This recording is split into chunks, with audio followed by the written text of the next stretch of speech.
सतपाल। पाकिस्तान की ओर से एक सफेद एम्बुलेंस बॉर्डर पर आकर रुकी। फटे पुराने सफेद कपड़े में लिपटे एक पार्थिव शरीर को पाकिस्तानी रेंजर्स ने एम्बुलेंस से बाहर निकाला और उसे भारत के सीमा सुरक्षा बल BS1 के अधिकारियों को सौंप दिया। जब शव के परिवार ने अमृतसर में उसे देखा तो कपड़े पर भारतीय ध्वज लगा हुआ था।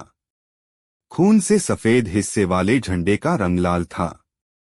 यह सतपाल थे। उनके मृत्यु प्रमाण पत्र के अनुसार सतपाल को 25 फरवरी 2000 को गर्दन में अकड़न, बुखार, उनींदापन और भ्रम के साथ लाहौर के सविसेज हॉस्पिटल में भर्ती कराया गया था। 5 दिनों के बाद 1 मार्च 2000 को तपेदिक से उनकी मृत्यु हो गई। सतपाल के शव को देख उनके भाई धर्मपाल ने कहा, मुझे भरोसा नहीं हो रहा। सतपाल के शरीर के बाईं ओर 3 चोटें दिखाई दे रही थीं। एक घाव जो उनकी निचली पसलियों से उनके कूल्हे के ठीक ऊपर तक चला गया था। माथे पर एक गोलाकार घाव और निचले बाँ जबड़े पर गंभीर चोट थी। उनकी सारी उंगलियां काट दी गई थीं। उनके चेहरे से ही उनकी पहचान की जा सकती थी। रॉ सीक्रेट एजेंट्स उनके बेटे सुरिंदरपाल ने कहा, उनके शरीर पर भयंकर यातना के निशान थे। सतपाल सैन्य खुफिया के लिए निचले स्तर के एक मुखबिर थे। गुरदासपुर के दादवान गांव के रहने वाले सतपाल को सन 1999 में कारगिल युद्ध के दौरान जासूस के तौर पर पाकिस्तान भेजा गया था। उनका काम भारतीय सेना को रणनीतिक स्थानों और पाकिस्तानी सैन्य बलों की आवाजाही पर प्रतिक्रिया देना था। उन्हें पकड़ लिया गया और पाकिस्तान की कोट लखपत जेल में कथित तौर पर प्रताड़ित किया गया। उत्तर पश्चिमी पंजाब के सीमावर्ती जिले गुरदासपुर में उनकी जैसी कहानियां आम थीं। 1950 के दशक से भारतीय खुफिया एजेंसियां गरीब व बेरोजगार ग्रामीणों को काम की पेशकश करती रही है। इनका काम पाकिस्तान से नक्शे या अन्य जानकारियों जुटाना होता है। इनमें से कुछ पाकिस्तानी जेलों में मारे जाते हैं। कई लोगों स्वदेश लौटकर गरीबी में जीवन जीने के लिए मजबूर होते हैं। भारत सरकार से बमुश्किल उन्हें केवल कुछ मुट्ठी भर मुआवजा हासिल होता है। जासूसों के गांव के नाम से जाना जाने वाले गुरदासपुर का दादवान गांव सतपाल का घर था। BSF. सैन्य खुफिया निदेशालय, research and analysis wing raw और इंटेलिजेंस ब्यूरो IB द्वारा सतपाल तैयार किए गए। सतपाल जैसे जासूसों को पाकिस्तानी सेना की गतिविधियों के बारे में रणनीतिक जानकारी जुटाने का काम सौंपा जाता था। दादवान एवं गुरदासपुर के कई लोगों ने पाकिस्तानी जेलों में समय बिताया था और उनमें से लगभग सभी को भारत सरकार ने अस्वीकार कर दिया था। यह खुफिया एजेंसियों द्वारा ली गई आधिकारिक लाइन थी। उन्होंने इन पैदल सैनिकों के बारे में किसी भी जानकारी से इनकार किया। यह खेल का नियम है, एक पूर्व खुफिया ब्यूरो अधिकारी कहते हैं, जिन्होंने नाम न छापने शर्त पर बताया। दादवान के लगभग हर घर में एक भाई या पिता होता है जो एक खुफिया एजेंसी के लिए काम करता है। IB के एक पूर्व अधिकारी का कहना है कि कोई आधिकारिक संख्या नहीं है, क्योंकि उनमें से ज्यादातर ऑफ द बुक हैं। जबकि उन्हें किसी प्रकार की मान्यता या प्रतिपूर्ति नहीं मिलती। वे आसपास के शहरों में विषम नौकरियों के साथ जीवन बसर करने को मजबूर होते हैं।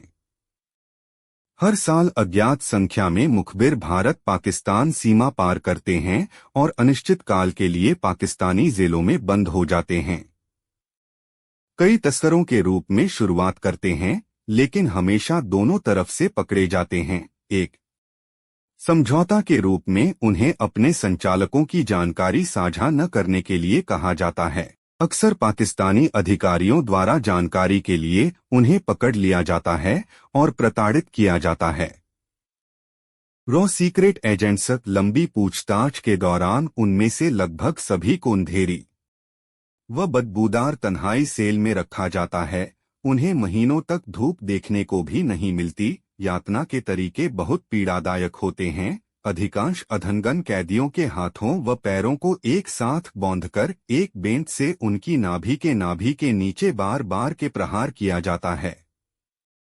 कैद के दौरान बार बार बेंत के प्रहार से किडनी को गंभीर नुकसान पहुंचता है। खुफिया अधिकारी समझते हैं कि अत्यधिक यातना के दबाव में कैदी अक्सर रहस्य खोल देते हैं। जासूस कैदियों के साथ क्रूरतापूर्ण व्यवहार करने का हरेक देश का अपना इतिहास रहा है। इसमें कोई भी देश का धुला नहीं है। हम सभी जिन्हें पकड़ लिया गया है वे इससे गुजर चुके हैं। हम जानते हैं कि यह कितना बुरा है। बुजुर्ग पूर्व जासूस डेविड मसीह कहते हैं, सतपाल का एक अन्य मुखबिर और पड़ोसी जिसे बहुत प्रताड़ित किया गया था, वह बिना रुके मुश्किल से 5 फीट चल पाता है। खड़े रहने के लिए उसे चलने वाली छड़ी की जरूरत पड़ती थी। उच्च प्रशिक्षित जासूसों के विपरीत सतपाल जैसे मुखबिर जासूसों को यूं ही मरने के लिए छोड़ दिया जाता है। उन्हें तक जेल में रहना पड़ सकता है क्योंकि उन्हें न तो राजनयिक छूट का विशेषाधिकार सतपाल हासिल होता है और न ही समुचित कानूनी मदद। ऐसे जासूसों को सबसे निचले पायदान पर माना है। वर्ष 1985 के बाद से सतपाल सैन्य खुफिया मिलिट्री इंटेलिजेंस के लिए एक मुखबिर और कुरियर रहे। अपने 15 वर्ष के जासूसी करियर के दौरान उन्होंने 2 दर्जन अधिक यात्रा की। अक्सर उनके घर के दरवाजे पर एक सफेद जीप आकर रुकती और सादे कपड़ों में आए कुछ लोग उनको गाड़ी में बैठाते। घर वालों को पता भी नहीं होता था कि अब वह कब लौटेंगे या नहीं भी लौटेंगे।